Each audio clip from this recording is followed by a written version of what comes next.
अब हम लोग समझेंगे पावर के बारे में, जो बहुत ही इंटरेस्टिंग टॉपिक है और बहुत ही इंपॉर्टेंट है, क्योंकि इससे आपको क्लास 10th में बहुत ही मदद मिलने वाला है। पावर क्या होता है?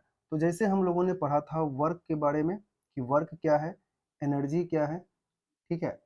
अब इसको, वर्क और एनर्जी को अगर मैं टाइम के साथ रिलेट कर दूं, तो डिवाइड में अगर मैं टाइम कर देता हूं, चाहे एनर्जी के डिवीजन में टाइम कर दिया, तो ये बन गया पावर। ओके, तो power is nothing but speed of doing work, speed of doing work, या बोल सकते हो रेट ऑफ डूइंग वर्क, या ये भी कह सकते हैं rate of consumption of energy. ये हो गया आपका पावर। तो पावर का फॉर्मूला क्लियर आपको पता चल गया कि P equals to work by time, P equals to W by T. यहाँ से अगर आप W यानी कि वर्क निकालना चाहते हो तो क्या मिल जाएगा, P इंटू टी। इसको प्रैक्टिकल वे में समझना है तो ये देखो, अगर किसी ऑब्जेक्ट को मैंने यहाँ से यहाँ मूव कराया, तो हमको पता है कि हमने वर्क डन किया, ठीक है। फोर्स लगा, मोशन आया तो वर्क डन किया। सपोज करो यहाँ से इसको इस पोजीशन पे ले जाने में हमने लगाया 3 मिनट। सेम ऑब्जेक्ट ले लो यहाँ पे आप, और इसको आप यहाँ से यहाँ सेम डिस्टेंस से मूव कराओ, और वर्क डन भी वही होगा, लेकिन यहाँ पे टाइम लगता है 1 मिनट।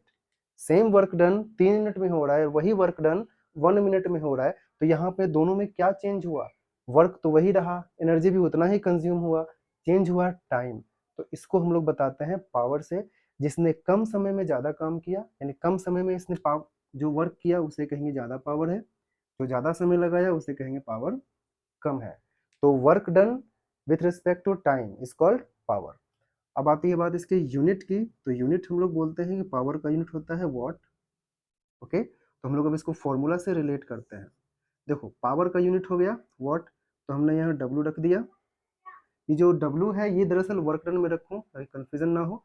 वर्क डन हो तो वर्क डन, या फिर एनर्जी हो तो वर्क डन का यूनिट होता है जूल, और टाइम का यूनिट होता है सेकेंड। तो इससे क्या पता चला कि 1 watt equals to 1 joule by 1 second. तो 1 वॉट का डेफिनेशन भी आपको यहीं से मिल जाता है फॉर्मूला से।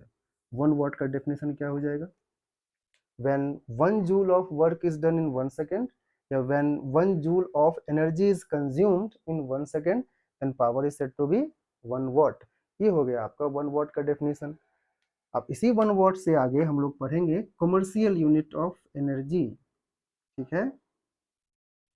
क्या समझोगे?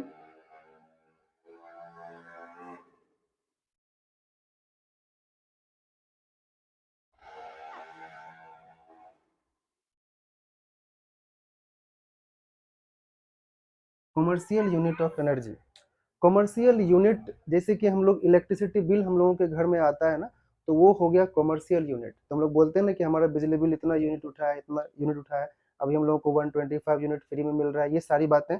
जो हम लोग यूनिट की बात करते हैं ना, यूनिट, वो इस यूनिट की बात नहीं हो रही। तो दरअसल ये कमर्शियल यूनिट ऑफ एनर्जी को हम लोग यूनिट में मेजर करते हैं। तो इसको कहा जाता है 1 kWh। फुल फॉर्म देखोगे तो किलो वॉट आवर। ध्यान देना, हमारा कमर्शियल यूनिट क्या है एनर्जी का, KWH। KWH का फुल फॉर्म किलोवाट आवर, यानी कि 1 kWh को हम लोग कहते हैं, हमारे घर में जो बिल आता है 1 यूनिट।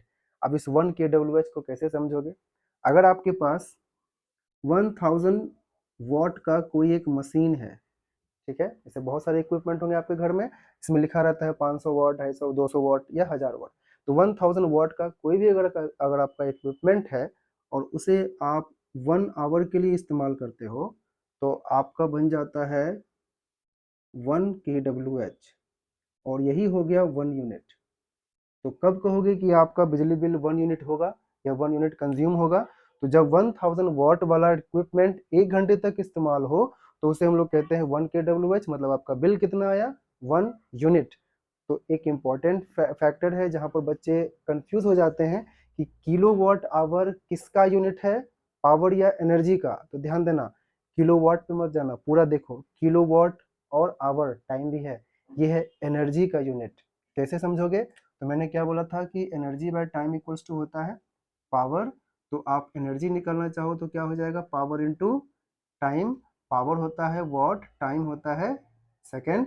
इसका बढ़ा दो अमाउंट, इसको किलोवाट कर दो, इस सेकंड को आप आवर कर दो, ठीक है, तो क्या बन गया किलोवाट आवर। तो दरअसल किलोवाट आवर है क्या, तो एनर्जी का यूनिट मिला ना।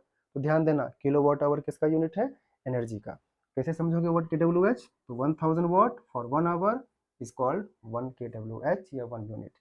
या फिर आप ऐसे भी कर सकते हो, मल्टीप्लाई 10 कर दो या फिर 100 वाट।